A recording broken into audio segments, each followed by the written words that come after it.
Sniper Elite 3 isn't quite what I expected from the third installment of the series. I played Rebellion Development's tactical shooter on the Xbox One, though it is also available on the Xbox 360, PlayStation 4, PlayStation 3, and on PC.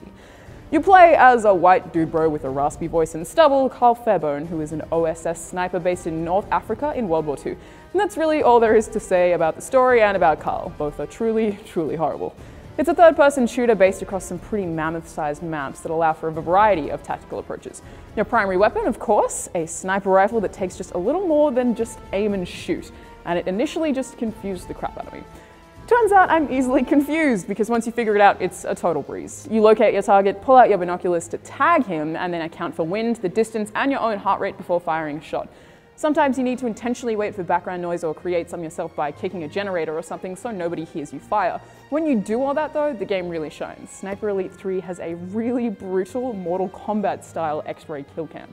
Basically, when you pull the trigger, the camera will follow your bullet through the air until it tears through one of your enemy's body parts in graphic detail, allowing and encouraging you to shoot for specific organs and then feel a wave of satisfaction when you hit the right spot. You can even go for testicles if you're into that. The sniping animation only lasts a few seconds, but it is dynamically generated, meaning it's different every single time and it's entertaining for its sheer brutality. But it's also the only part of the game that's really polished. It's certainly a nice change from the previous Sniper Elite games that you can now approach environments a whole lot more creatively. You can take enemies out from behind or by sneaking around, or pick them off with a silenced pistol. There are a whole heap of different parts allowing for at least some degree of creativity, but the AI is a little confusing. The generic bad guys are generally more aware of any sounds you might make rather than being able to physically see you, which seems a little off in an often noisy war zone. My complaint here is much bigger than that. If you want to perform a takedown, you can pretty much walk straight up to someone right from the side and they won't even notice you, making the game a fair bit easier than it should be. When you do get noticed by the soldier, everyone on the map will suddenly know exactly where you are, and even that doesn't cause really much of a problem at all. As soon as you move away from where they spotted you, you will be completely forgotten, and even if you go back to that exact same spot, it'll be like you were never there at all. You do also have access to submachine guns and some traps and grenades, but I didn't get a whole lot of use out of these. Occasionally I managed to trick the AI into trying to find me and stumbling across a path of landmines I'd specifically set up, but again, because they're just so stupid, half the time they forget the part where I walked straight up to them to grab their attention. So as the name suggests, the most fun here is definitely taking out enemies from a distance with the sniper rifle.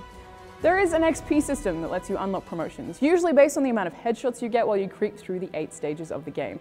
Every stage has a handful of optional objectives too to make things a little more exciting, like killing a certain amount of enemies with stealth takedowns or seeking down the collectibles in each level. You don't actually have to complete any of these things, but if you want to, there's a pretty wide variety of ways to approach it. The levels are quite short though, and the game was only around 8 hours long all up, maybe even shorter if you choose to shoot your way through. But while there is a surprising amount of choice for this kind of shooter, the game has a handful of nasty glitches. The graphics are pretty appalling with shaking visuals, and the camera always just feels a little bit awkward. Running almost feels like ice skating and can be a little disorientating at times, and I experienced screen tearing more than once, which is basically when a line comes up because there are basically 2 separate frames on screen at once. Sometimes your shots are ineffective for seemingly no reason, particularly against armored vehicles like tanks, and then sometimes your shots are ineffective just because one of your enemies is casually levitating. While these are somewhat tolerable issues, at least in comparison to the dodgy AI, they're consistently noticeable and the game feels really unfinished as a result. Honestly though, I'm not even sure it matters. Waiting to get some noise to muffle your shot and then lining up that sniper rifle to blow out a Nazi's eye out the back of his skull in great detail is enough reason to play this game. It's certainly annoying at times and it absolutely lacks polish, but my god is it entertaining. And beyond that, the variety of ways you can approach each situation is really rewarding.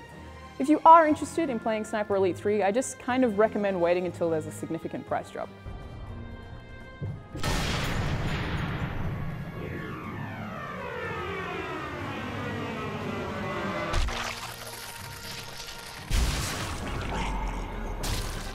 I'm Alana, and this has been Button Bash.